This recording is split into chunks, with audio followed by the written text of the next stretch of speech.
1년 만에 연봉을 1억을 찍었어요. 왜냐면 제가 보험 이쪽으로 하면서 2만 5천 명 1등을 10년을 했어요. 굳이 이 사람을 2번, 3번 만난다 생각하고 만나지 않거든요. 오늘이 마지막이다. 너와 나의 관계는 오늘이 마지막이니까 나는 최선을 다하겠다. 구독, 좋아요 부탁드립니다. 그럼 간단하게 네. 자기소개 한번. 네, 저는 지금 저희 고객님들 노력의 가치를 더 가치 있게 만들어주는 가치업 디자이너 정미경입니다. 안녕하세요. 어떻게 시작하게 되셨을까요? 시작은 사실은 뭐 책에 보시면 알겠지만 그냥 우연한 기회로 시작을 한 거고, 저가 입사할 때 당시에 그 대한생명이었어요. 대한생명이 신동아 그룹에서 부도가 나면서 나라에서 인수한 회사를 입사를 했는데, 그때 뭐 중공무원이다 이렇게 해서 저는 입사를 했는데, 알고 봤더니 보험 설계사들이 있더라고요. 그래서 아무튼 입사를 정말 생각 없이 그렇게 우연하게 시작을 한 것 같아요. 네. 그렇게 해서 이제 여러 가지 일들이 좀 있었습니다. 네. 그때 어떻게 뭐 어떤 터닝 포인트 이런 게 그쵸.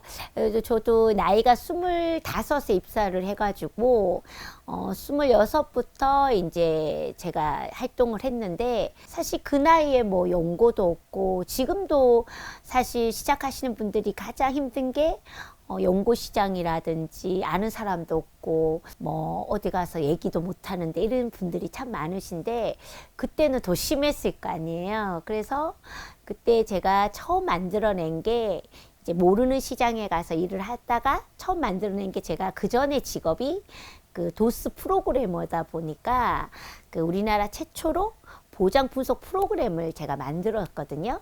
근데 그것 또한 모르는 사람들에게 적용을 했을 때 이 사람들이 분석은 다 봤는데 저한테 가입을 안 하더라고요. 그래서 그때 제가 느낀 게, 이 직업은 고객과의 신뢰가 되었을 때 10년이고 20년이고 맡길 수 있는 그런 직업이다라는 생각을 가지고, 그 제가 이전 직업에 있었던 그 사람들에게 보장 분석이라는 프로그램을 가지고 그분들에게 찾아갔을 때가 첫 번째 터닝 포인트였던 것 같아요. 두 번째는 그렇게 하면서 제가 입사 1년 만에 연봉을 1억을 찍었어요. 왜냐면 그분들은 이미 저한테 신뢰가 돼 있는 사람이고, 저는 이제 보장 분석이라는 프로그램을 가지고 그분들에게 이때까지 이제 그동안 한 2, 3개월 동안 개척을 아주 많이 한 그 경험을 가지고 직장인들 시장들을 점령하면서 연봉을 1억을 찍었는데, 문제는 뭐냐면 연봉이 중요한 게 아니라 너무 많은 사람들을 만나야 그 정도의 매출을 일으킨다라는 거에 제가 이거는 아니다라고 생각을 하고, 그때 이제 금융자산관리사라는 자격증이 있었어요. 그래서 2003년도에 그 자격증을 공부를 하면서 그때 제가 미국의 파이낸셜 플래너를 알게 된 거예요.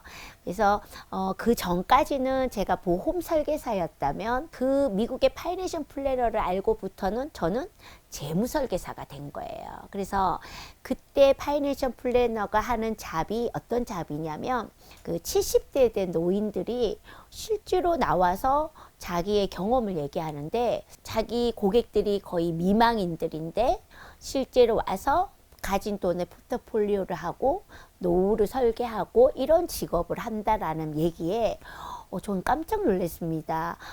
우리 직업은 고객의 보험만 분석하는 게 아니라 고객 가정의 재무적인 꿈과 목표와 그들에게 그 실현을 위한 그런 과정들을 지속적으로 관리해주는 직업이구나라는 거를 그때 알고, 그때부터는 제가 완전히 이제 터닝 포인트 자체의 이 크기가 달라요. 크게 터닝 포인트를 하면서 그때부터 저는 그냥 직장인들만 하던 이 분석을, 보험을 분석하던 일에서 재무 설계를 하다 보니까 이거는 부자들이 좋아하더라고요.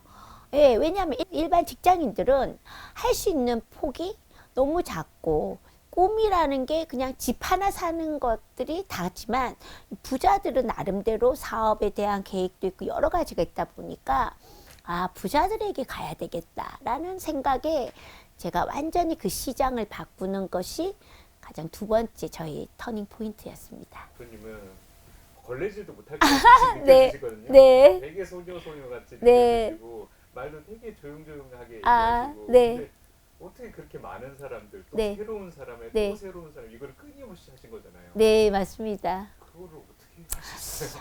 제가 그 보험 이쪽으로 하면서 25,000명 1등을 10년을 했어요. 그러니까 너무 나는 그게 많잖아요. 자존감이라는 게 굉장한데 천안이나 서울에 제가 상담을 받으면 그분들이 다 그렇게 얘기했어요. 내가 굳이 울산 사람을 이렇게 얘기하더라고요. 그러니까 내가 전국에서 내가 아무리 잘 나가도 천안이나 서울 지역은 여기 천지로 똑똑한 사람이 많은데 내 굳이 너한테 할 필요 없다 이런 식이다 보니까 그러면 내가 서울에 가야 되겠다 이렇게 하고 내가 모든 걸 다 또 이제 지방에 있는 사무실을 두면서 제가 또 서울에 오게 됐어요. 그러니까 그런 게 있어요. 이렇게 도전하는 게 궁금증도 있고 또 저의 한계가 어디까지인지 그거를 나는 알고 싶은 거라. 그래서 지금도 저는 책을 쓰면서 이것도 도전이잖아요. 또 새로운 제 도전을 지금 한 건데 끝이 없는 것 같아요. 전 지금 또 시작인 것 같거든요. 네. 중간중간 힘들 때도 많잖아요. 사실. 많죠. 그건 어떻게 혹시 극복 아니면 어떻게? 네. 힘든 거는요, 뭐냐면 알아주지 않았을 때 상대가 나를 힘들잖아요. 근데 그거를 포기해버리면 절대로 일어날 수가 없는데 나를 알아주지 않는다고 여기에 매달릴 필요가 없어요. 저는 안 매달려요. 다른 사람에게 또 도전하면 돼요. 근데 저를 알아주는 사람이 한 사람만 있어도요, 저는 버틸 수 있거든요. 그럼 저는 오히려 컨설팅을 프리젠테이션 했을 때 오늘 실패를 했어요. 실패할 수도 있죠. 다 성공할 수 없다. 실패를 했다. 그러면 성공하는 사람에게 갈 때까지 해요. 그럼 성공을 했다. 그러면 그 실패한 에너지들은 하나도 없습니다. 왜? 성공한 에너지만 남아있거든요. 성공 에너지가 좀 많아 보이지 않으세요? 그러니까요. 그러니까 더 정확하게 얘기하면 제 느낌은 네. 별로 실패를 마음속에 안 두는 안 듭니다. 저는 질문할 때도 고객에게 우리 많은 FP들이 질문할 때 처음에 이렇게 얘기해요. 제가 온다고 해서 부담스러우셨죠? 이런 말. 거절 화법을 저는 단 한 번도 배워본 적이 없어요. 왜냐하면 거절할 이유가 없거든요. 이거는 정보이고 이거는 내가 시간을 내가 온 거기 때문에 상대가 들어보고 판단하면 되는 거지. 전 처음 만났을 때 우리 그 고객님들이 얘기를 잘 안 들어요. 왜? 이건 내가 약속을 잡은 거고 내 시간이기 때문에 내 얘기를 다 들어보고 본인이 필요한 게 있고 본인이 원하면 그 다음 상담을 잡겠다. 전 이런 주의지 굳이 이 사람을 2번, 3번 만난다 생각하고 만나지 않거든요. 오늘이 마지막이다. 너와 나의 관계는 오늘이 마지막이니까 나는 최선을 다하겠다. 이런 개념이기 때문에 별로 그거에 두려워하지 않습니다. 실패에 대한 두려움이 1도 없습니다, 저는. 왜냐하면 저도요, 제가 어느 정도 자산이 되니까 저도 저 같은 사람이 자산 관리를 해줬으면 좋겠어요. 쟤도 저 옆에 저 같은 사람이 있었으면 너무 좋겠다 생각하는데 고객님 입장에서는 사실 저 같은 사람이 20년, 30년을 함께 간다라는 거는 저는 축복이라고 생각해요. 사실은 지금은 어느 정도 위치에 있습니다. 네. 근데 사실 처음에 네. 사실 처음 들어가셨을 때 네. COG랑 처음 들어갔을 네. 때는 또 그러지 않았을 거예요. 아니요. 그때도 저는 왜냐하면 내가 10년을 관리를 하는데 나를 싫어하는 사람에게 내가 그만큼 에너지와 열정과 그 관리를 할 수 있다라는 거는 나는 힘들다 봐요. 저를 좋아하는 사람하고 저하고 맞는 사람에게 제가 한 번 더 가게 되고 한 번 더 하게 되잖아요.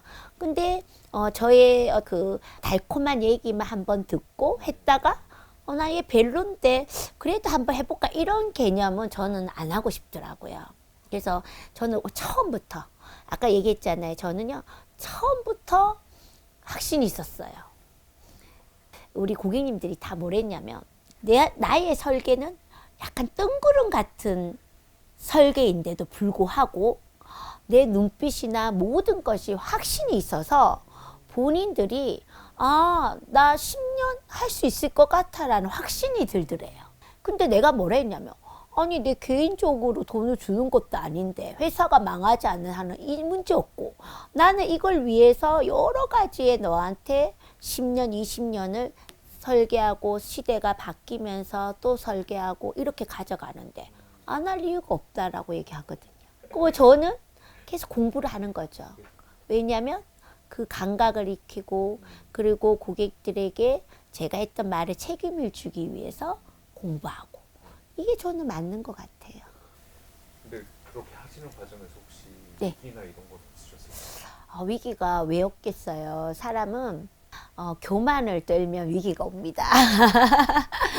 저도 한 30대 초반에 워낙 또 수입도 많이 되면서 사실 이제 뭐 그 수입이라는 게 그렇게 큰 건 아니지만 제 기준에서는 큰 기준이다 보니까 솔직히 좀 이렇게 빨리 저는 부자가 되고 싶었거든요. 저 같은 경우는 이렇게 부자가 꿈이었어요. 그러다 보니까 그 부자들, 원래 부자들은 그렇지가 않지만 저같이 이제 막 부자가 되고 소득이 있는 부분들은 사실 뻥튀기를 하고 싶은 게 일반적인 사람들의 심리잖아요. 저도 그랬어요. 처음에는 이거를 그냥 차분차분 저축을 한다 이렇게 생각하기보다는 뭔가 뻥튀기를 하기 위해서 뭐 부동산을 하거나 혹은 뭐 주식을 하거나 그런 식으로만 투자를 계속 해왔거든요.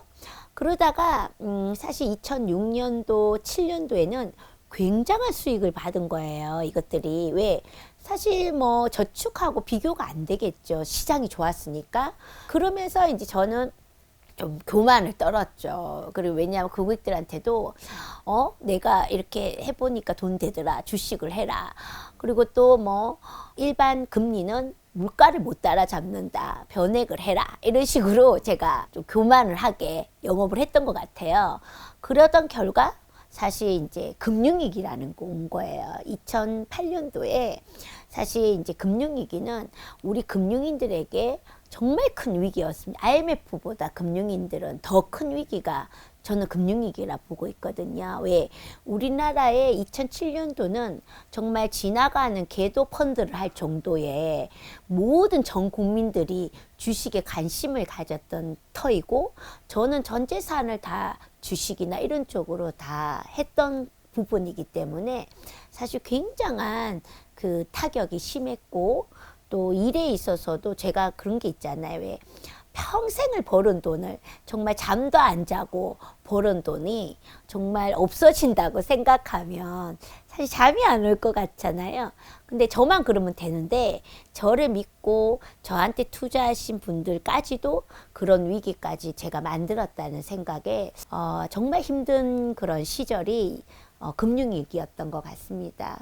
그러면서 고객님들 중에서는 그 틈을 타서 민원을 또 제기하시는 분도 있고 그래서 그때는 정말 세상이 내 편은 아니구나 이런 생각으로 정말 힘들었는데 그때 저희 이제 고객님 중에서 이제 저를 아주 정신을 바짝 들게 만드신 분이 계세요. 그래서 그분이 저한테 그 얘기를 하시더라고요. 정미경이가 나한테 투자에 대한 수익률로 나는 너한테 투자하지 않았다.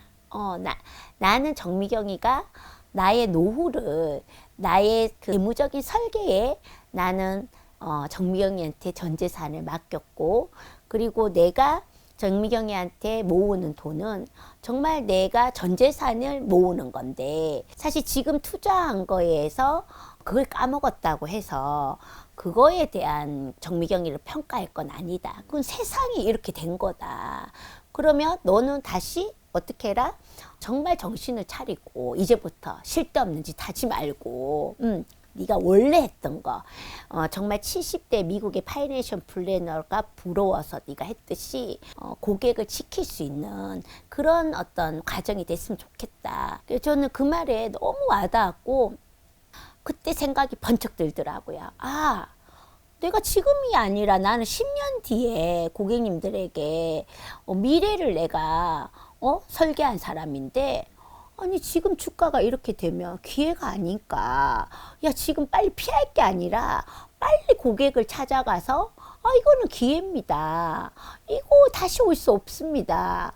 그렇게 해야 되는 거 아닌가 이런 생각에 정말 그때부터 제가 행동이나 말이 달라지더라고요. 그렇게 되다 보니까 자신감이 더 생기고 진짜 일만 하게 되더라고요.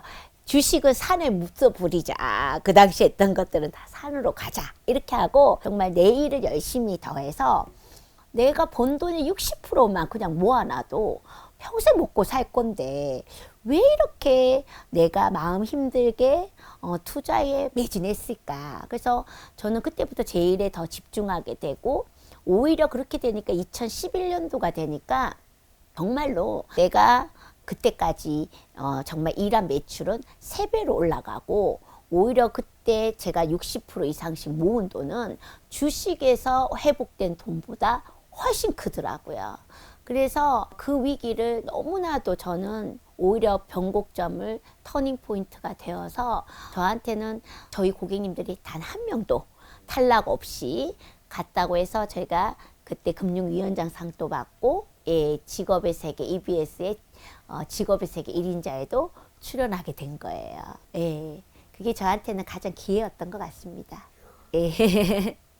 그렇게 해서 이제 부자들을 네. 만나기 시작을 하셨습니다. 네네. 그러면서 사실 제일 많이 유명하게 이제 쓰신 것 중에 하나가 네. CEO 상속 전문 네네네네. 컨설팅이었습니다. 네. 도대체 어떻게 또 컨설팅을 네. 해주셨길래 많은 부자들이 오셨어요? 네, 제가 사실은 이제 2004년도부터 해서 의사들 시장을, 그러니까 전문직 시장을 이렇게 하다가 2006년도 이후로는 CEO들 위주로 해서 우리나라는 그 조그만 그 중소기업들이 굉장히 많습니다.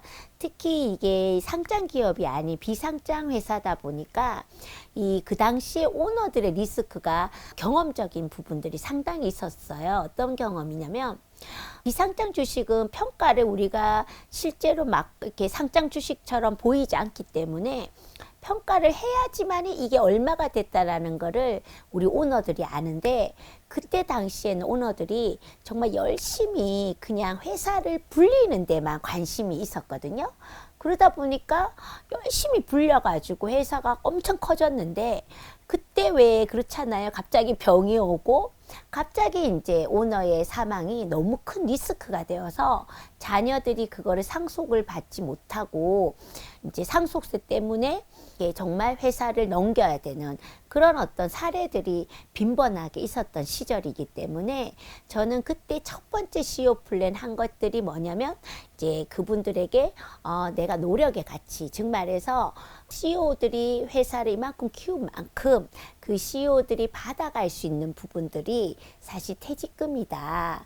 그렇잖아요. 그래서 급여를 올리고 퇴직금을 만드는 거를 하고 이제 그런 CEO 플랜, 아주 작은 CEO 플랜에서 시작을 해서 그렇게 되더라도 사실 퇴직을 해야 퇴직금을 받는 거니까 그래서 이러면 우리는 회사를 좀 분리를 시키자. 이 한계로는 안 되겠다. 그러면서 이제 분리를 좀 시키는 과정들이 또 있었고 그러다 보니까 실제로 퇴직을 해서 옮겨가는 케이스를 또 만들어서 이익금을 또 지불할 수 있는 기회를 또 받게 되었고 그러면서 이제 최근 들어서는 그분들이 연세들이 10년, 20년이 되면서 연세들이 지금 많다 보니까 지금은 또 이 승계를 하는 과정들이 있는데 만약에 그거를 가만히 놔두고 키우기만 해서 승계를 한다 치면 사실 쉽진 않거든요. 그래서 이제 15년 전, 20년 전부터 제가 이제 고객님들에게 회사가 키우는 게 중요한 게 아니라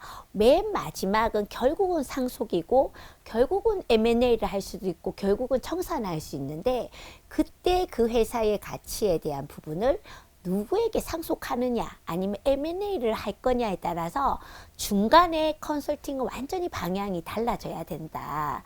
이제 이런 부분들을 강조를 하면서 그때 지금 사례로 나오는 케이스는 그 회장님 같은 경우에 제가 돌아가시기 8년 전, 거의 10년 가까이를 미리 사전에 준비한 케이스입니다. 그래서 그분 또 역시 회사 키우는 데만 관심이 있었던 분을 제가 만나서 급여도 올라가면서 이제 주부로 있는 자녀를 이제 정말 기업의 오너의 어떤 역할을 할 수 있는 CEO를 할 수 있는 그런 어떤 역할로서 키우기도 하고. 근데 이제 그런 과정에서 이제 실제로 우리 회장님이 폐암이 걸리셨어요.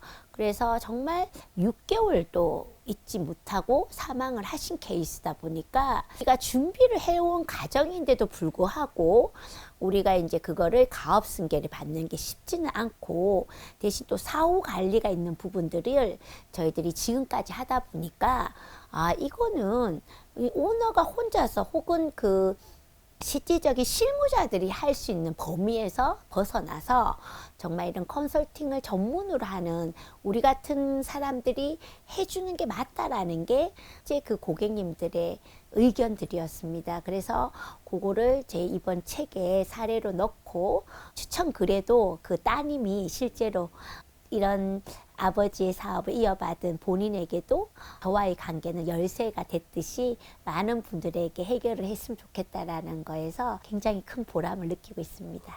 네. 저도 사실 보면서 좀 놀랐거든요. 네네네. 그리고 사실 이제 기업을 하는 사람 입장에서는 네. 그런 생각을 정말 못할 수 없는 것 그럼요. 같아요. 그럼요. 하루하루 우리가 일을 하면 정말 우리도 그렇잖아요. 일하는 데 집중하지 뭐 이거에 대한 뭐 세금이며 상속이며 이런 거는 생각을 안 해요.